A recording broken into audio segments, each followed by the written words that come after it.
Welcome back to our maths class. हम पढ़ रहे थे चैप्टर नंबर 1 नंबर सिस्टम। अब तक हमने पढ़े रेशनल नंबर्स और इरेशनल नंबर्स। अब हम पढ़ेंगे रियल नंबर और उनको डेसिमल में हम कैसे एक्सपेंड करते हैं। Real numbers and their decimal expansions. हमने एग्जाम्पल के लिए ले लिए हैं 10/3, 7/8 और 1/7।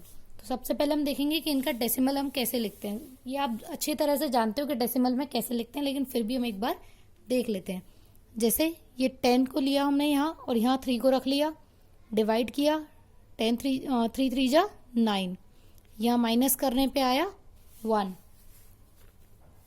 यहाँ डेसिमल लगा दिया, 0 आ गया डेसिमल का, तो 3 से फिर डिवाइड किया तो 3 3 जा 9, फिर बचा 1, अगेन 0 आ गया, 3 3 जा 9। तो हम देख रहे हैं यहाँ पे हर बार 1 ही रिमाइंडर आ रहा है और बार बार 3 ही हमारा रिपीट होता जा रहा है। तो हम इसे आगे कितना भी बढ़ाते जाए हमेशा हमें आगे 3 ही मिलने वाला है।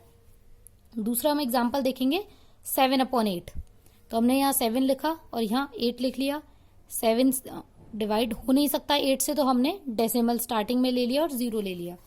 तो 8 से जब डिवाइड किया, 8 8 जा 64, 6 बचा, 8 7 जा 56, 4 बचा और 8 5 जा 40। यहाँ रिमाइंडर हमारा 0 हो गया। इसे अब हमें आगे बढ़ाने की कोई ज़रूरत नहीं है। नेक्स्ट है हमारा 1/7। तो इसे भी हमने इसी तरह से ले लिया। 1 डिवाइड होगा नहीं 7 से, तो डेसिमल लेके 10 कर दिया इसको। 7 1 जा 7, 3 रिमाइंडर। आगे देखा हमने, आगे ऐसे ही किया तो 4 28, 2 रिमाइंडर, फिर 2 बार किया तो 14, 6 रिमाइंडर। इसी तरह से हम इसमें आगे बढ़ते जाएंगे तो लास्ट में हमें यहाँ पे 1 रिमाइंडर बचेगा। हम इसे तब तक करेंगे जब तक हमें 1 या 0 या फिर वो डिजिट नहीं मिल जाती जहां से हमने स्टार्ट किया था। अब हम यहाँ देखेंगे 1 से तो हमने खुद स्टार्ट ही किया था, तो अगर हम इसे आगे और बढ़ने की कोशिश करते हैं तो हमें वापस यही डिजिट मिल जाएगी। अभी इसमें हम आगे अगर दोबारा बढ़ना चाहेंगे तो 7 से आगे फिर 1 4 2 8 5 7 और फिर आगे यही रिपीट होता चला जाएगा। तो इन सारे रिमाइंडर्स को, ये जितनी भी सारी हमारी फ्रैक्शंस हैं, इन सबको हम अलग अलग नाम दे देते हैं। जो फ्रैक्शन 0 पे आके खत्म हो जाए, जिसका रिमाइंडर 0 हो जाए, उन्हें हम कहते हैं टर्मिनेटिंग डेसिमल नंबर। जैसे जिनका रिमाइंडर 0 हो जाए, और जिनका रिमाइंडर 0 नहीं होता उन्हें हम कहते हैं नॉन टर्मिनेटिंग। टर्मिनेटिंग जिनका रिमाइंडर 0 हो, नॉन टर्मिनेटिंग जिनका रिमाइंडर 0 ना हो। अब इनमें जो नॉन टर्मिनेटिंग होती हैं, जिनका रिमाइंडर 0 नहीं होता, इनमें भी 2 तरह की होती हैं, एक रिकरिंग और एक नॉन रिकरिंग। रिकरिंग यानी रिकरिंग का मतलब होता है रिपीटिंग। जब हमारी जो डिजिट है वो अपने आप को रिपीट करने लगे, बार बार एक ही डिजिट आने लगे, तो उन्हें हम कहते हैं रिकरिंग डेसिमल्स। और जब रिपीट नहीं करती तो उन्हें हम कहते हैं नॉन रिकरिंग डेसिमल्स। टर्मिनेटिंग में तो ऐसा होता ही नहीं, क्योंकि टर्मिनेटिंग में आगे वो बढ़ता ही नहीं, एक पॉइंट के बाद खत्म हो जाता है। ये हमेशा नॉन टर्मिनेटिंग में ही होते हैं, जब हमारा रिमाइंडर आता ही जाता है और डेसिमल हमारा कभी खत्म नहीं होता, तो उसमें या तो डिजिट बार बार रिपीट होंगी या रिपीट नहीं होंगी। 2 ही केसेस उसमें बनते हैं। जो रिपीट होगी वो बन जाएगी नॉन टर्मिनेटिंग रिकरिंग, और जो रिपीट नहीं होगी वो बन जाएगी non terminating non recurring. Recurring के एग्जाम्पल आप देख ही रहे हो, यहाँ 3 रिपीट हो रहा है हमारा बार बार, यहाँ भी ये पूरी डिजिट रिपीट होती जाएगी बार बार। एक डिजिट रिपीट हो, 2 हो या ज्यादा हो, उससे हमें कोई फर्क नहीं पड़ता।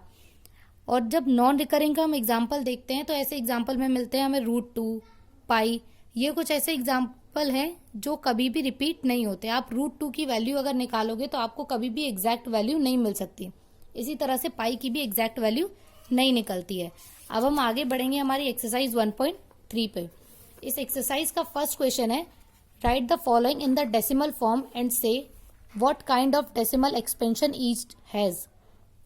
एक्सरसाइज का पीडीएफ वैसे आपको भेज दिया है। इसका फर्स्ट पार्ट है 36/100।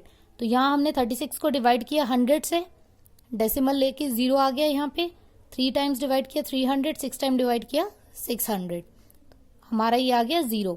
अब हम यहाँ पे देखेंगे, हमें ये भी बताना है कि ये डेसिमल कौन से टाइप का है। तो ये डेसिमल जब रिमाइंडर 0 आ गया तो टर्मिनेटिंग टाइप है, हमने यहाँ लिख दिया टर्मिनेटिंग। इसी तरह से सेकेंड एग्जाम्पल है इसका 1 डिवाइडेड बाय 11।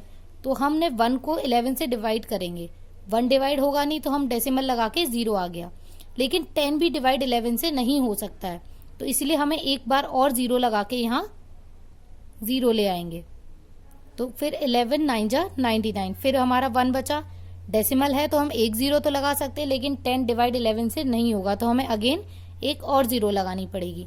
तो 11 9 जा 99, फिर 1। हम देख रहे हैं कि यहाँ पे 0909 बार बार रिपीट होती चली जाएगी, तो ये नॉन टर्मिनेटिंग है, और यहाँ 09 रिपीट भी हो रहा है, तो ये रिकरिंग भी है। तो हम यहाँ कैसे लिखेंगे, 0.09 पे बार लगा देंगे, जो डिजिट हमारी रिपीट होती है उस पर हम बार लगा देते हैं, और आंसर में लिख देंगे नॉन टर्मिनेटिंग रिकरिंग। इसी तरह से इस एक्सरसाइज के और पार्ट्स आपको करने हैं।